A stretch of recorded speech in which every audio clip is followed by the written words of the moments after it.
जब आप हमारे बहुत सारे ग्रंथों को नहीं मानते, तब भी हम आपको अपना मानते हैं।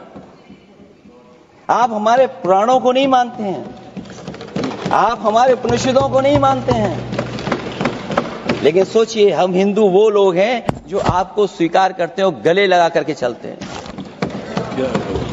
अब मैं दूसरे धर्म पे नहीं जाऊंगा, कोई नाराज हो सकता है। इस वक्त हमारे साथ प्रोफेसर विक्रम इलाहाबाद यूनिवर्सिटी से उपस्थित हैं। सर, सोशल मीडिया पे अखिलेश यादव जी की एक क्लिप काफी तेजी से वायरल हो रहा है, जिसमें पार्लियामेंट में वो कहते हुए नजर आ रहे हैं, जो विपक्ष के नेता बुद्धिस्ट जो मंत्री हैं, उनको ये कह रहे हैं कि जो उपनिषद और पुराणों के बारे में जो महात्मा बुद्धा ने जो बातें कही है, उसका विरोध जताया है। वो कह रहे हैं कि हम हिंदू आप लोगों को गले लगाते हैं। क्या संदेश देना चाहते हैं ये ऐसे बयानबाजी करके अखिलेश यादव जी? यह बात अभी पार्लियामेंट में वक्फ बोर्ड का जो बिल पे चर्चा के दौरान किरण रिजिजू जो कि उनके कानून मंत्री हैं, राज्य कानून मंत्री हैं, और वो नॉर्थ ईस्ट से बिलोंग करते हैं और वो बौद्धिस्ट हैं, तो उन्हीं के बातों को जवाब देते हुए माननीय अखिलेश यादव ये कह रहे हैं कि अपने को हिंदू मानते हुए कि हम लोग हिंदू हैं और हिंदू होने के नाते आपको साथ लेके चल रहे हैं, यानी बुद्धिज्म को साथ लेके चल रहे हैं। आप बौद्धिस्ट होने के बाद भी आप हमारे किसी भी धर्म ग्रंथ को नहीं मानते, अर्थात तो कहना चाहते हैं कि आप हमारे जो पुराण हैं, जो महाभारत हैं, जो संस्कृत के ग्रंथ हैं, उनको नहीं मानते। आपके न मानने के बाद भी हम ऐसे हिंदू हैं जो आपको लेके साथ चल रहे हैं। ये पूरा वीडियो का क्लिप जो वायरल हो रही है, इस पे मेरा ये कहना है कि पहले तो अखिलेश यादव अपने को ये साबित करें कि वो हिंदू हैं। यदि वो हिंदू हैं तो फिर जब पहली बार चीफ मिनिस्टर योगी आदित्यनाथ बने थे, तो क्यों उनका घर को जो सीएम रेसिडेंस है उसको गंगा जल से क्यों धुलवाया गया? यदि वो हिंदू हैं तो क्यों उनका घर गंगा जल से धुलवाया गया? मेरा पहला सवाल ये है। इसका मतलब वो हिंदू नहीं है, या हिंदू हैं तो वो योगी आदित्यनाथ के तुलना में या ब्राह्मण के तुलना में कमतर हिंदू हैं।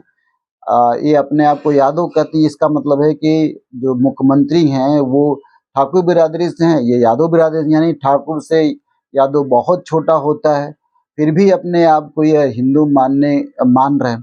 दूसरी बात, इनका जो आधार है वो पीडीए का आधार है, और पीडीए दलित पिछड़े की बात करती है। तो जब दलित पिछड़े की बात करते हैं तो कई इनके नेता हैं जो बुद्धिज्म की भी बात करते हैं, और वो पीडीए की राजनीति में बुद्धिज्म की राजनीति को भी एक्सेप्ट करने की बात करते हैं।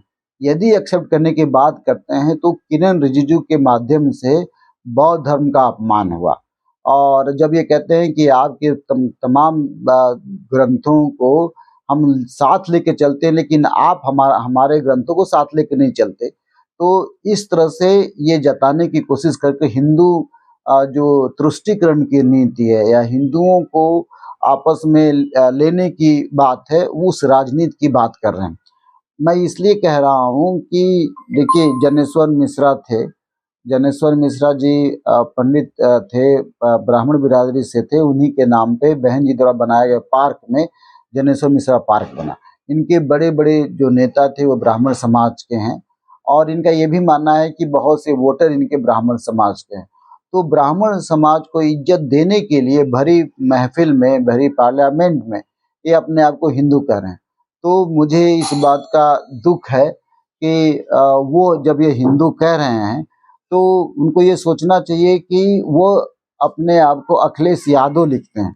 अब यादवों का सम्मान इस देश में किस तरह से है, पूरा यादव समाज का कितना अपमान इस देश में हुआ है, यह बात अखिलेश यादव से पूछा जाना चाहिए। कि अभी हाल ही में अभी सबसे रिसेंटली घटना है जिसको सुप्रीम कोर्ट ने संज्ञान लिया कि अनन्या यादव नामक छोटी सी बच्ची का घर बुलडोजर से गिराया गया, और अनन्या यादव अपने हाथ में किताब लेकर भाग रही है, और इस बात का संज्ञान ऑनरेबल सुप्रीम कोर्ट ने लिया। तो यदि आप हैं तो भाई यादवों का घर ही ज्यादातर क्यों गिराया जा रहा है बीजेपी की सरकार में? इसका मतलब है कि बीजेपी की सरकार यादव समाज से एक तरह से चिढ़ती है, या ये मानती है कि हमसे ताकत में, पैसे में बलशाली होने के करीब है, इसलिए यादव से चिढ़ती है। अब जब यादव से चिढ़ती है, ये पूरा जग जाहिर है कि भारत उत्तर प्रदेश में बीजेपी की सरकार यादव समाज की सरकार से चिढ़ती है, तो फिर किस मुंह से, किस आधार पे अखिलेश यादव पार्लियामेंट में ये कह रहे हैं कि हम हिंदू हैं और हमें अपने ये आपके धर्म, हमारे जो धर्म ग्रंथ है उसको मानना चाहिए। तीसरी बात मैं अखिलेश यादव से पूछना चाहता हूं कि क्या पुराणों में यादवों की स्थिति देखे हैं? डॉक्टर बी आर अम्बेडकर के किताब के अनुसार, रिडल्स ऑफ हिंदुइज्म के अनुसार, यादव समाज को टचेबल ग्रुप में रखा गया, यानी सेवा करने वाली जातियों में रखा गया। सेवा करने वाली जातियां होती थी कि भारत में जब जजमानी सिस्टम होता था, यादव समाज का काम होता था कि गाय का दूध लेकर के ठाकुरों के घर, ब्राह्मणों के घर जाकर देना पड़ता था, साष्टांग प्रणाम करना पड़ता था। ये जजमानी सिस्टम है। और कई जगहों पे यादव समाज को मूर्ख बना करके लठैत के रूप में इस्तेमाल किया गया, दलितों पर अत्याचार करने के लिए या किसी जंग को जीतने के लिए। यह बात पुराणों में है, यह बात आपके महाभारत में, यह बात रामायण में है। इनको झुंझुना पकड़ा दिया गया। चौथा, अखिलेश यादव को ये जानना चाहिए कि इनको जहां कृष्ण के नाम पे एक झुंझुना पकड़ा दिया गया है और कृष्ण के आधार पे पूरा यादव समाज को नापने की कोशिश की गई, जबकि वहीं पे पेरियार ललई यादव को कोई नहीं जानता, किसी यादव समाज के लोग नहीं जानते। इनफैक्ट अखिलेश यादव भी नहीं जानते कि पेरियार ललई यादव ने इस समाज के लिए कितना बड़ा काम किया था। उस पेरियार ललई यादव को जब भी इनकी चीफ मिनिस्टर काल में कि कोई पार्क नहीं बना, जनेश्वर मिश्रा पार्क बना लेकिन ललई यादव पार्क नहीं बना। ये बहुत दुखद बात है और इनको ये सोचना चाहिए कि यह बात उनको समझ में आना चाहिए। तीसरी बात मैं कहना, नेक्स्ट जो मेरा पॉइंट है वो ये कि पेरियार ललई यादव बुद्धिज्म को अपनाया हुआ था, यह बात वो जानते हैं। और मैं ये मानता हूं कि यादव समाज में अगर कोई अम्बेडकर है तो पेरियार ललई यादव है।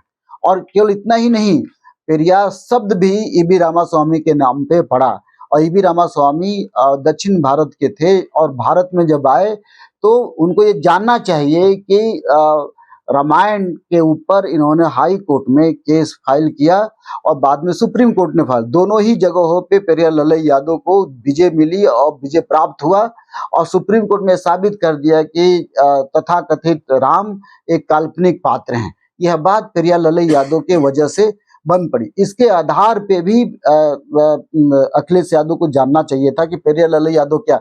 मैं इनफैक्ट यह कहना चाहता हूं कि समाजवादी पार्टी का जो मैनिफेस्टो है या समाजवादी पार्टी का जो सारा प्रोग्राम है वो पेरियार ललई यादव के इर्द गिर्द नाचना चाहिए, अगर वो पीडीए की राजनीति की बात करते हैं। अगर नहीं करते हैं तो आपने हर्ष देखा कि गंगा जल से धुलाया गया, आपने ये भी हर्ष देखा कि बहुत से यादवों पर अत्याचार हुआ, आपने ये भी देखा कि देवरिया में बुलडोजर चलाने की बात हुई, आपने महाराष्ट्र में देखा कि एक यादव महिला के साथ अपर कास्ट की महिला ने कहा कि हम यादव के हाथ से खाना नहीं बनवाएंगे। इतना अत्याचार बढ़ रहा है, फिर भी अखिलेश यादव जब अपने आप को हिंदू कहते हैं तो मुझे उन पर क्रोध नहीं आता, बल्कि मैं उन पे शांत हो जाना पसंद करूंगा कि इस तरह के देश, इस तरह के लोग हिंदू स्ट्रक्चर को मजबूत करते हैं और हमारे यादव समाज के जो बहुत लोग हैं उनको बरगलाने की कोशिश करते हैं।